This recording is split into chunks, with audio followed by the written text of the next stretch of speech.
index. It's energy affordability.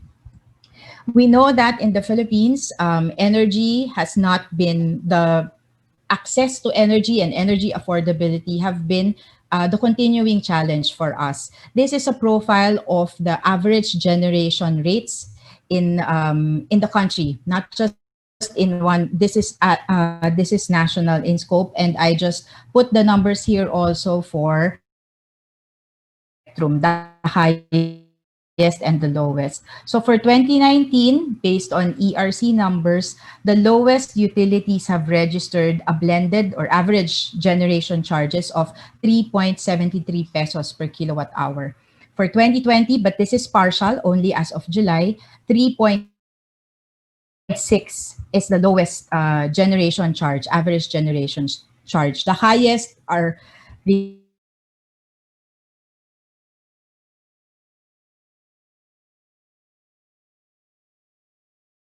the 7.44,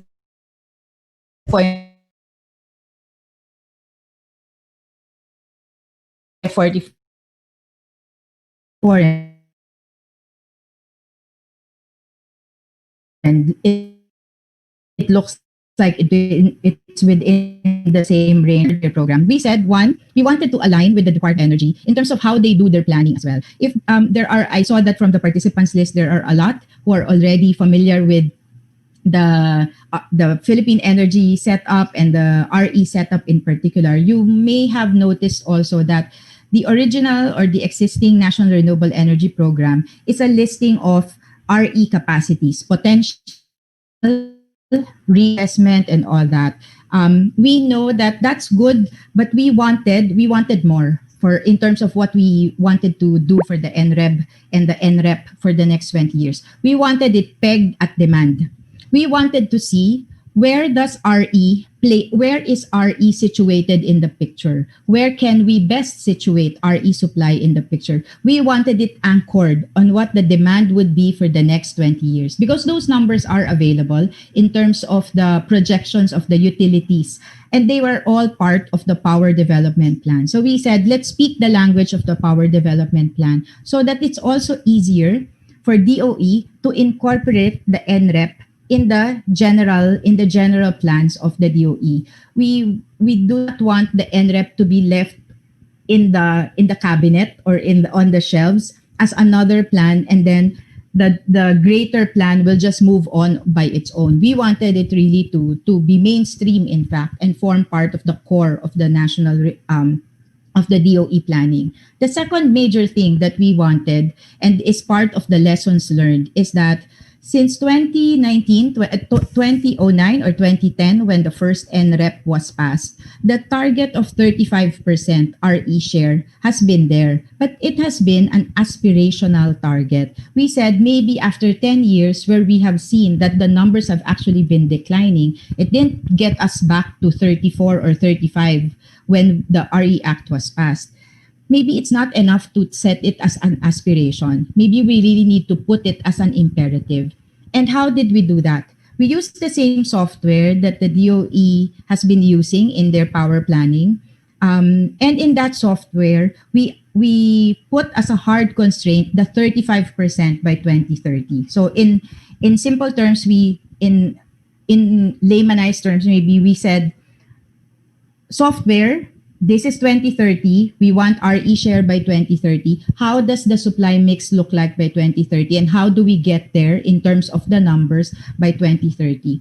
We instructed the software to use, and this is where the cost-sensitive aspect comes in, to use the LCOEs, the levelized cost of electricity, for all the technologies that are put in the model. And on that basis, took us to 35% by 2030 as part of the model. So that's the demand responsive and cost sensitive features of the model. We wanted it to be inclusive as well. So the off-grid areas are included in terms of the planning, comprehensive and synergistic. I'll get to those points later when I explain the results. So in terms of because it's garbage in, garbage out in terms of models, what we said was we'll use the same. We don't want garbage, of course. We use the same data that DOE used, and I'll share some of those highlights with you. In terms of the demand, what is the growth rate that we use? I recall Yusek Janet mentioned earlier the good numbers that we had of 2019. We know that since 2020 is a difficult year, we will not be able to use the that made in 2018 or 2019. So we made certain adjustments. On that basis, we used very conservative numbers, 4.3 growth rate for Luzon and Visayas and 3.1 growth rate for Mindanao. The DOE in their Philippine Energy Plan, I think that they just released, used 5.5 as the growth rate for the year or for the planning period. In terms of supply, again, we took a very conservative stance. We said to the model, use all existing plants. Do not assume any retirement or degradation. We know a fact that be retirement or degradation. But since we know it's going to be difficult to model that and complete the exercise very soon, we said just assume that there will be no degradation. That's very conservative. For the VRE, for the intermittent RE plants, we use the generation profile that's registered in the WESM to reflect their seasonality and their availability during the course of the day and over the course of the months. This is a reality that we have already assumed and we have accepted in the plan in terms of our intermittent RE. For new plants, we use the limitation that's set by the Energy Regulatory Commission on the size of plants per grid. Plus, we assume that all the capacities of the service contracts awarded by the Department of Energy as of December 2019 would be realized. So we assume they will all reach commerciality. All the not necessarily project specific, but the total capacity for the service contracts awarded as of 2019. In terms of grid assumptions, I know this is going to be a very debatable issue, but we don't have any official basis to use except the Transmission Development Plan and the timelines that have been set in the Transmission Development Plan. So we know we will need to make certain adjustments here as more iterations of the model will be made because there are delays in certain planning. But what the model is not able to do is to include in the model intra-island transmission lines. We're only able to model the inter-island transmission structure and capacities. In terms of cost, we have agreed on a common cost assumptions book with the Department of Energy. If there are gaps, and there were gaps, we plugged those gaps with latest ERC approvals on PSAs involving whatever technology was needed to complete the book. And if there were still gaps there, and there were, primarily for nat gas because we don't have an existing LNG terminal in the Philippines, we used international benchmarks. Nat gas, as I mentioned earlier, is quite a tricky discussion because we don't have basis for existing plants. But we know that once Malampaya contract ends, those plants will need to now migrate or use LNG. So there will need to be assumptions made for those for those plants that will convert to LNG. So what did it show us in terms of the results of the model? It showed us that by 2030, 50% of new build capacity in the Philippines will come from or will be attributed to RE. And by 2040, 70% of new plants in the Philippines will come from RE, primarily from solar, wind, hydro, and a little of biomass. So there's at least one resource missing if you know geothermal. Geothermal was not picked up in the model, primarily because of the costs of geothermal at the front end, at the exploration stage. So it was too costly for the system. It wasn't able to compete, so to speak, in that merit order. But it also gives us a good lesson, and that's part of the recommendations that we made for DOE. This one's in terms of capacity. In terms of supply, what is the actual energy generated, because we made sure, we told the model, take us to 35%. Actually, we got better than 35%, a little over 37% by 2030.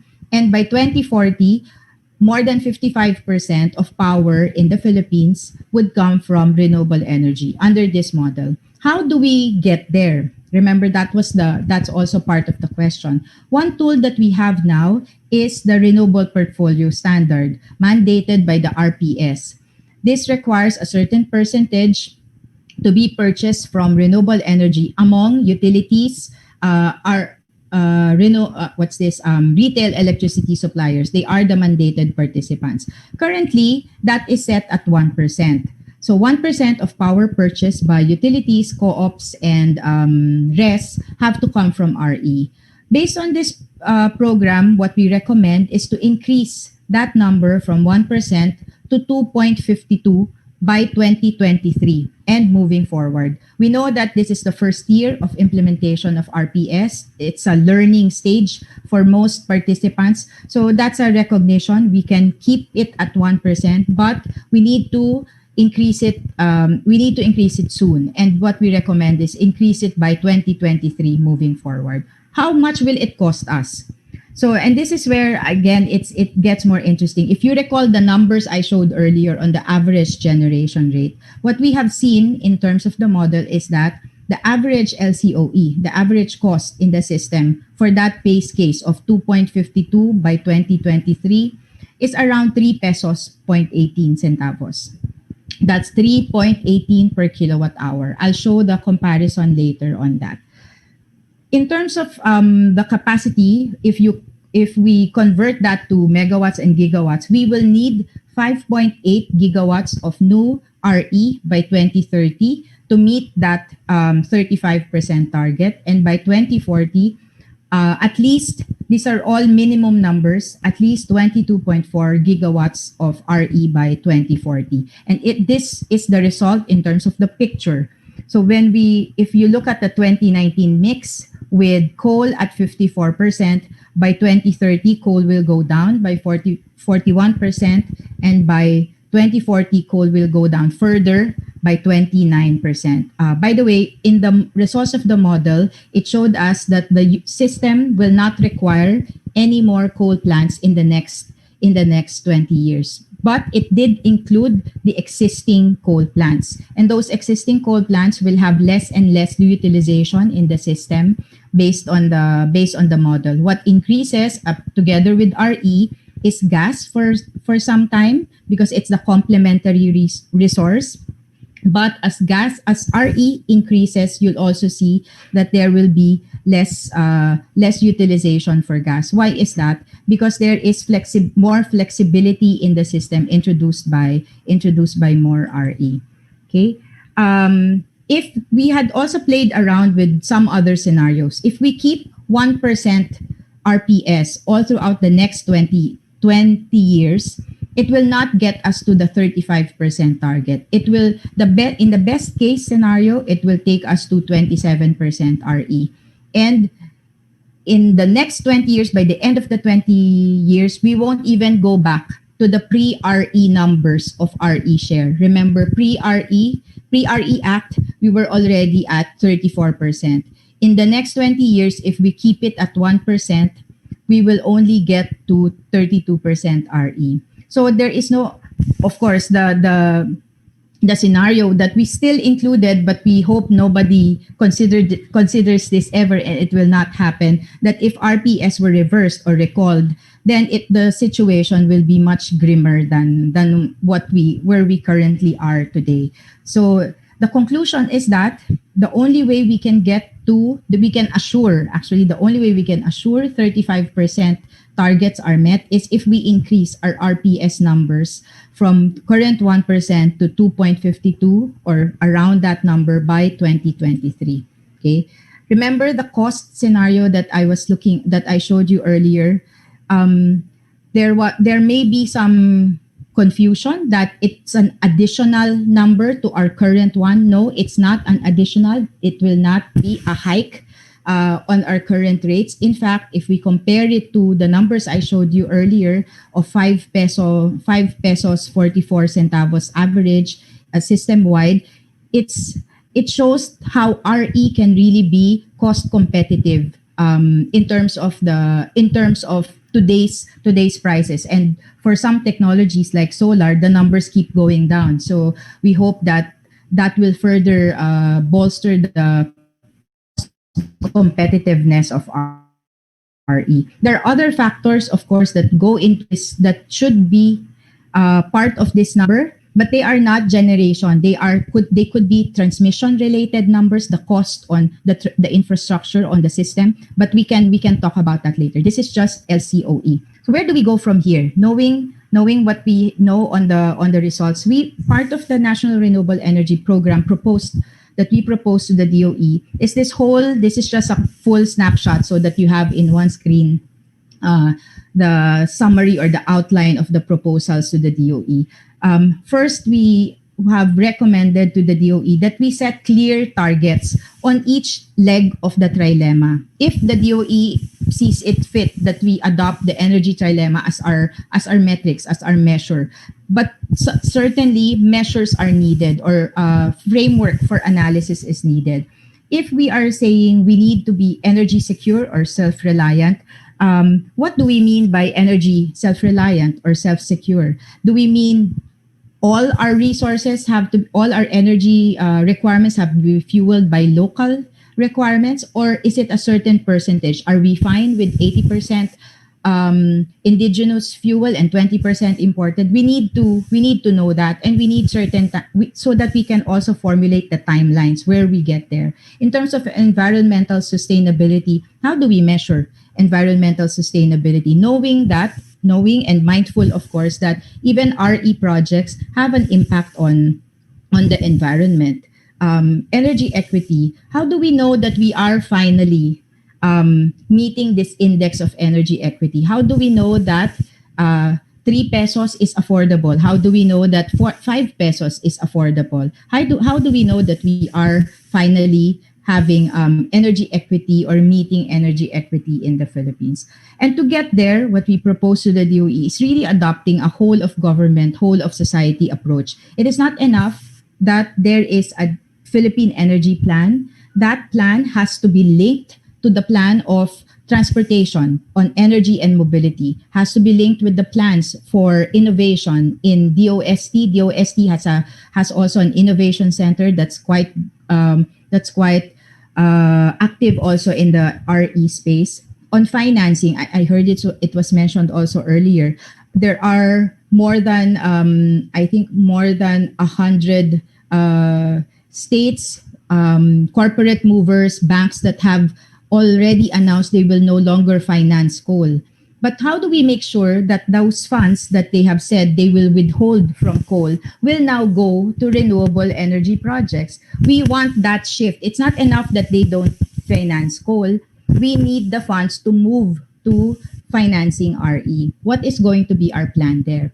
There are also other nexus that we included in the program to explore, like the nexus between energy and food, energy and enterprise. MSMEs can benefit from the voluntary program, the Green Energy Option Program. We've computed our numbers in NREB, and we realize there will be savings for MSMEs if they choose to be supplied by renewable energy. And we're working with DTI on this one so that we can also access the MSMEs as part of the approach. Energy and jobs, green jobs in particular.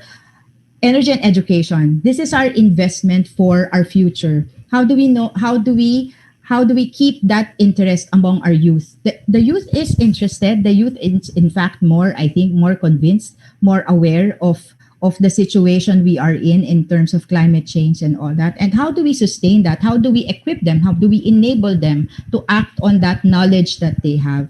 And of course, how do we foster public engagement in this movement? Because to me, it's not really just a plan. It's really a movement, and we all need to be involved. Also included in the plan, as I mentioned earlier, our resource-specific programs for geothermal and off-grid areas. And of course, we cannot move if we are prevented from moving. And some of those constraints are in regulation. So we recommended some what we call transition enablers, unlocking markets for decentralized systems, reforms in our transmission framework, particularly if it's inevitable that there will be delay in transmission projects. Okay, we can live with that as long as there are other options allowed. Currently, there are no options allowed because decentralized systems are not yet available. That option of going decentralized or DERs are not yet available. So we need to at least unlock that sector if there are hard constraints or inevitables in one sector, in the transmission sector. We also need to review how we value power. Currently, the least cost framework needs revisiting. I think this is not the first time we have heard this, but this has to be put in legal framework, in regulatory framework, so that we can really move this along and move this forward. One low-hanging fruit is procedural. If there can be summary approval procedures for smaller sized REs or off-grid REs. Currently, if you're putting up a 2 megawatt plant, same set of regulations and requirements that you need to put up as if you are putting up a 1,000 megawatt power plant. So there needs to be distinction at least on that level. Finally, to close this discussion, the World Energy Council, that's the group that comes out regularly with the Energy Trilemma Index, is preparing for their 25th Congress in 2022. And it's the Secretary and CEO of the World Energy Council, Dr. Angela Wilkinson, said this remark, and I cannot say it any better, so I'm just copying it and sharing it with all of you, that energy, at the end of the day, is really a story about humanity. It's always been about people's lives and society's evolution. Energy has propelled society forward for thousands of years. Looking ahead, new models of human and economic development, digital, circular, clean, just, will require more energy. If we really want to focus on the future of human race, we need to balance our approach to managing this energy transition. We need better cooperation between energy and other sectors to deliver more energy and less carbon. So I think that that sums up the task that's ahead of us. It's to recognize, and what they call it in the World Energy Council, as humanizing energy, and not talking about it purely as a technical requirement, as an economic good, but it's really all about people's lives. And to do that, we need to make bold decisions, decisive actions, and we cannot afford to delay. So with that, I wish you a good afternoon of discussion, and if you have questions, feel free to let us know at the National Renewable Energy Board. So maraming salamat po.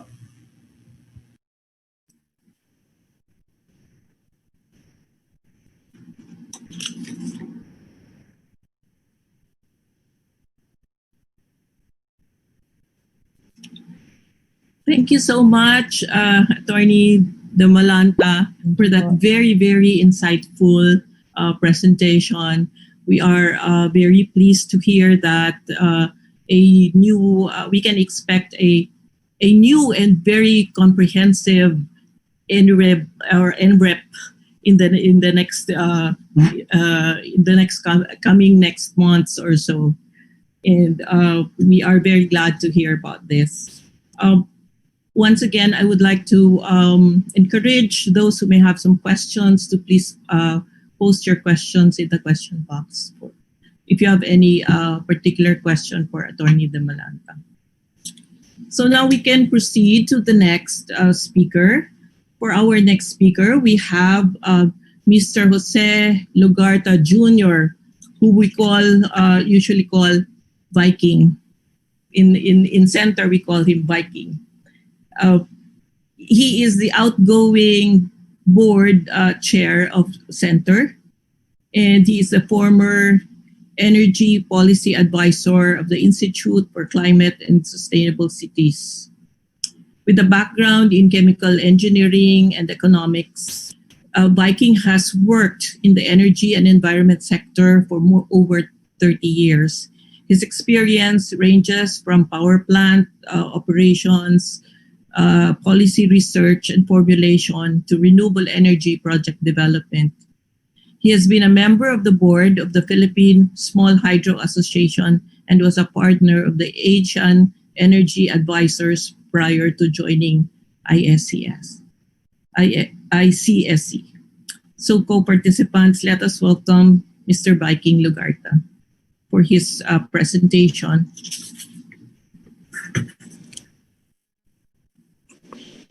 Good afternoon, everyone. Can you hear me? Yes, opo. Hello. Yes, okay. Yes, we can hear you. Afternoon. Can I be heard? Yes, you can. Okay. Good afternoon. So now I will turn off my video because I have connectivity problems. Okay. So I'll disappear. The theme of my presentation, which is going to be very brief, is that, can I have the next slide? Is that variable renewable energy cost projections seem very optimistic, so that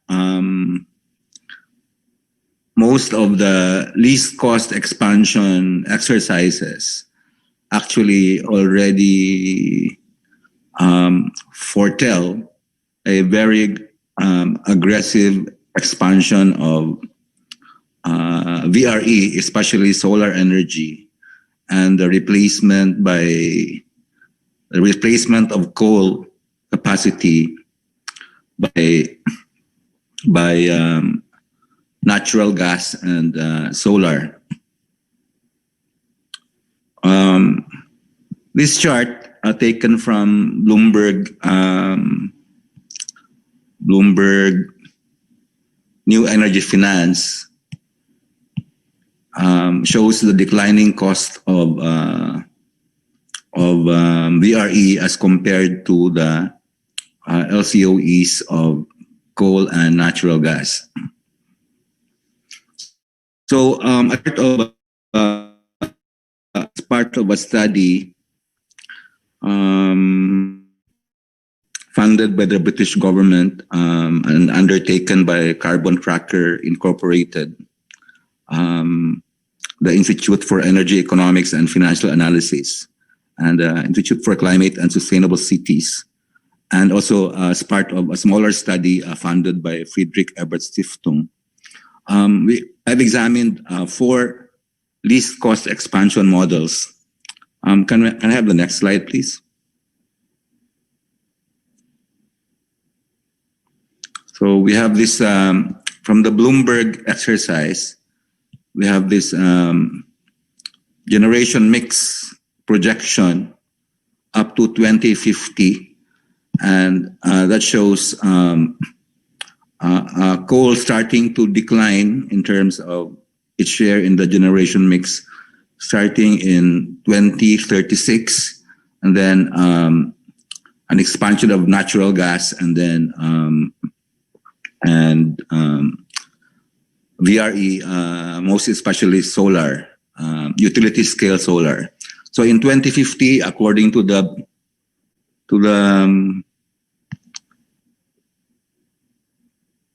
Bloomberg projection, the share of coal in the mix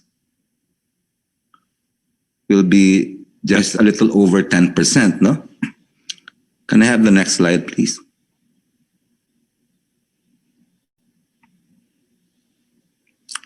The next slide.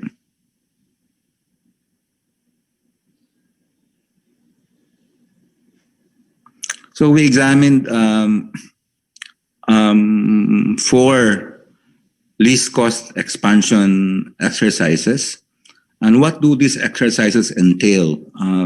This is like there's a central planner guided by projections of demand and projections of capital and operating costs for all generation technologies.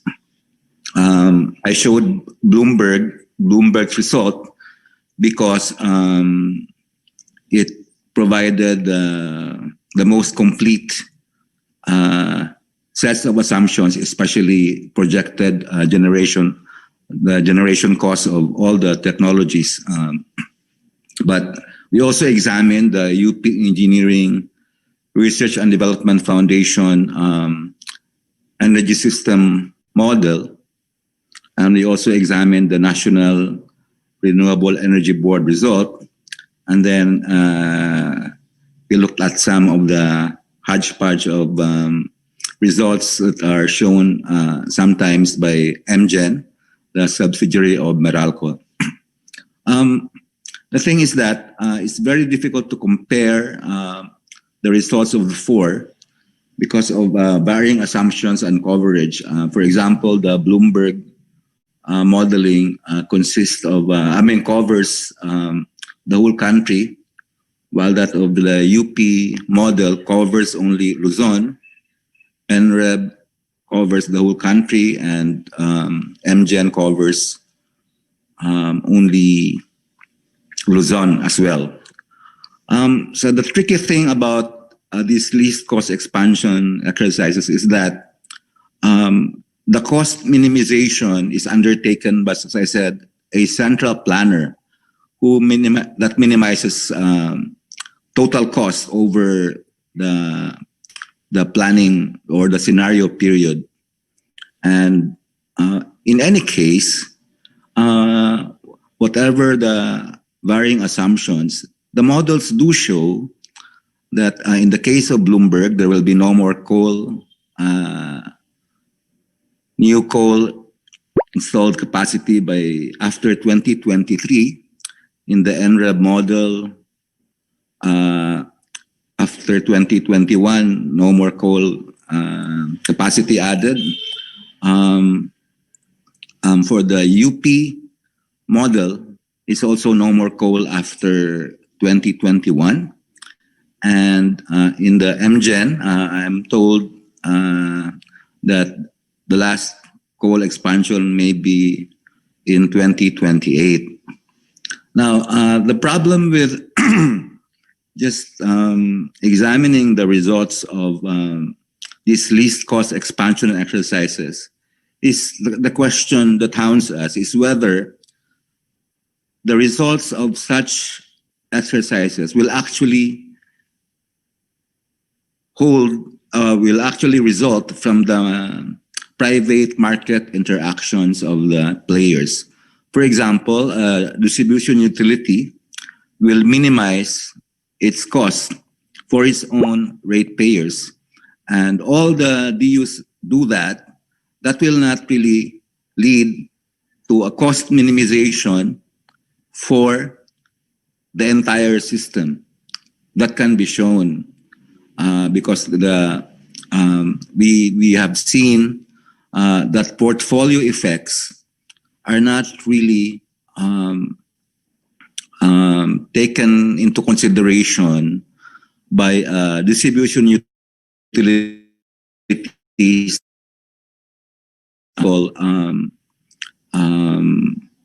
A natural gas plant whose LNG input could actually be replaced a little by wind and solar energy. And if you take the levelized cost of that, it actually comes out cheaper than coal at some point. So if you just look at the least cost expansion results, it is actually difficult to explain why the capacity additions look the way they do, because, you know, the software, the different types of software are like really a black box, and then you input all the data and then it outputs a capacity addition year by year. So the moral of the story is that even if there are declining costs of VRE, mandates are still really required. And that is why I point to the need for a model that is transparent and that is accessible to all stakeholders, so that the Department of Energy can defend whatever policies it promulgates. Luckily, the UP project has committed that it will make its model and all data assumptions available by next year. In the case of Bloomberg, the detailed data sets are available only to paying subscribers. And it is my understanding that the NREB, using data, mostly data from the DOE, correct me, Attorney Di Malanta, if I'm wrong, but that data is supposed to be confidential, because if you get cost data from the DOE, you have to sign non-disclosure agreements. Then, of course, the MGen modeling, that's really a privately executed model. So the story is that the results of least cost expansion modeling will not necessarily be the actual market results. So that is why there is a need for mandates, and especially with regard to the renewable portfolio standards, which in the main is envisioned to be complied with through the green energy auctions, which will start maybe in June next year. And there are still details that need to be fixed for the green auctions procedures. So that's it. That's my short presentation, and I wish we can have. I will answer questions at the end. Thank you very much.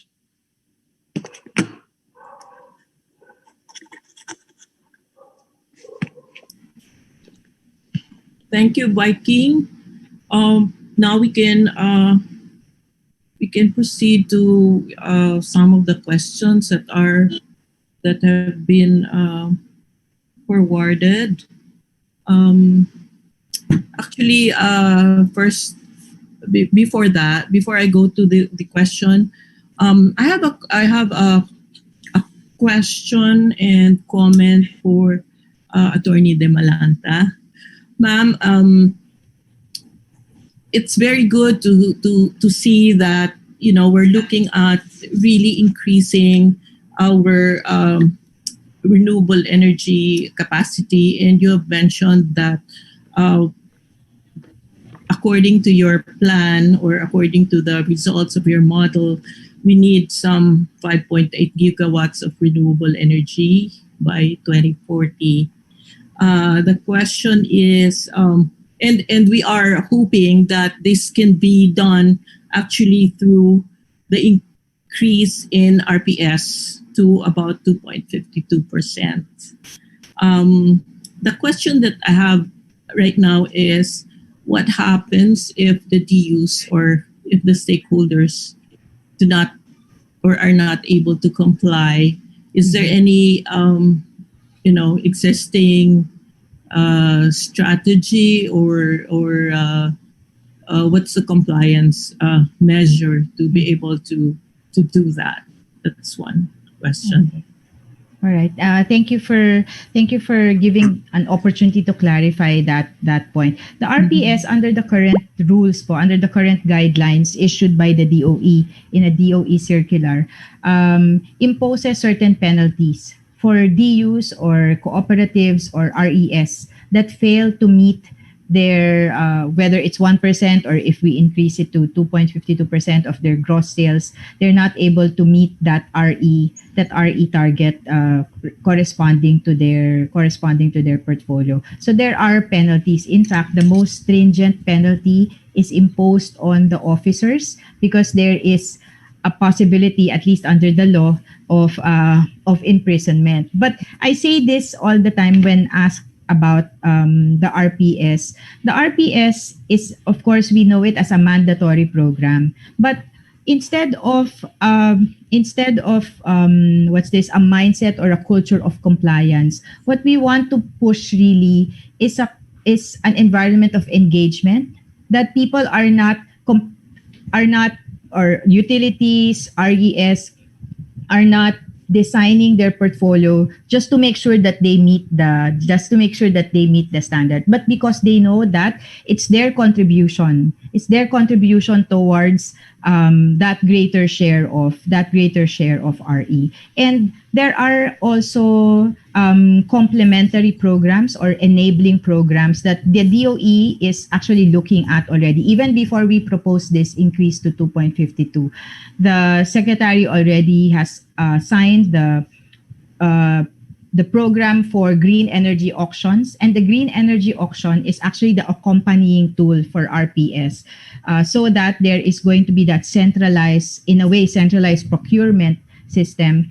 for the RE requirements that will then be allotted to the corresponding to the percentages of the utilities that still require RE certificates, because the RE certificates are actually their means of compliance for RPS. So at least if the challenge for mandated participants is that, it's going to be too hard to conduct a CSP for a 2 megawatt or 200 megawatt hour requirement, because that's the only gap they need for REX, for example, then the RE auction, the green energy auction, is that pool that will allow for that mechanism. Thank you for that. Thank you for that response. My next question actually is, I understand that we're looking at getting into 5.8 gigawatts of renewable energy, and this is supposed to be nationwide, right? The question is there any aspect in the plan right now that really focuses on off-grid? Because as we know, some 1,700 islands are still with some 3 million population are still either underserved or are not served at all. So it's not just a matter of coming up with a 5.8 megawatts, nationwide, but also going towards the demand, as you said, where the demand is. So can you elaborate a little bit on how NREB would be looking at this and what's the plan for that? Okay, thank you po. Actually, there's a chapter in our proposed NREP that covers off-grid, but it's not yet finalized because we're waiting for. There is currently an ongoing exercise among electric cooperatives that are operating in off-grid areas, because what we need for each off-grid area is to come up with what's called the optimal supply mix, because we know that not all off-grid areas are created equal. They are most likely maybe as many models as there are off-grid areas. So maybe the more efficient way of doing that is clustering them depending on their mix. But we need at least the baseline, and the baseline would be the optimal supply mix that each cooperative or DU operating in an off-grid area is coming up with the grant from, I think, EU ASEP. DOE has developed a planning tool for the off-grid cooperatives to use so that they can come up with their optimal supply mix. Once we have that, and I think the deadline had passed, I think, so they must be with the DOE by now, hopefully. Once that baseline is set, then we can do the grouping and then formulate the approach for each cluster. What we're seeing is that for each maybe of each of those clusters or for each of those areas, it's not enough to come up with just an electrification plan or an RE plan. What we are seeing is that a developmental plan is needed where RE is used where available. If it's not available, then how do we still make it sustainable for the area? But it needs to be it needs to go hand in hand with the livelihood and economic activities in the area that can be energized by the RE systems that will be put in place, and they really cannot be divorced. They really need to be pursued either in parallel or as an integrated program, because just putting up the plant in an area will not mean that the community will be able to afford it. And we want them to eventually, of course, at the initial stage, it's subsidized, but we need them to also, in a way, empower them to graduate from the subsidy program. How do we track that? It's only by having that livelihood component to the program. I hope that answers the question, Ma'am Grace. So Okay. it will follow. We don't Thank have the baseline data yet for that. Thank you. So I just would like to go to one or two questions. Since we're a little bit out of time, there's a question from Melvin Porzuelo, and the question is, how can communities have access to the means, that means technology, finance, and capacity, such as the Green Climate Fund, technology mechanism, and other funds, so that these communities or LGUs develop and benefit from their local resources, transforming them not just as customers but also producers? Mhm. Okay. Maybe the quick way to answer that is for LGUs in particular. The DOE already signed earlier this year, I think, a joint circular with the DILG. They call it the LGU Code, wherein, among others, what's promoted is the adoption of what's called an LREP. So what we have here is a National Renewable Energy Program, but under that code, LGUs are encouraged to have their own local RE programs and plans. And me, on a personal basis, I really champion this approach, because I think there is no one who knows the resources better in their area other than the LGUs. And if they can be the champion of RE in their respective area, it will save us a lot of trouble that's currently faced by a lot of RE developers in terms of local acceptance, local permits, and similar localized issues. So if the LGUs can first identify their resources and then adopt an LREP, then that can provide the framework for the development. Also, in terms of on a national scale, the PPP Center is also, and I'm also helping out the PPP Center on this, creating models or programs for investors to come in on a PPP approach with LGUs for the development of local RE programs. That's just two that I can mention offhand. There's quite a lot in terms of the question and what can still be developed, but that can be a starting point, I think, for LGUs. Thank you so much, ma'am, for your response. Surely the road ahead is it's not going to be easy, and we need all hands on board, on deck, to that means all stakeholders to come in and do their share. And we hope also that the government would be able to respond by coming up with policies and regulations that are not difficult, so that all of these islands and all the unserved areas we can also reach, and we can soon actually achieve our goal of energy sufficiency and the goal of sustainable energy, renewable energy transition. So with this, we would like to thank everyone for their participation, particularly Attorney De Malanta for the very insightful and actually challenging presentation, and also for Viking for his presentation as well. Thank you so much, and we're now Thank ready you. for the next session. Thank you. Thank you very much, everyone.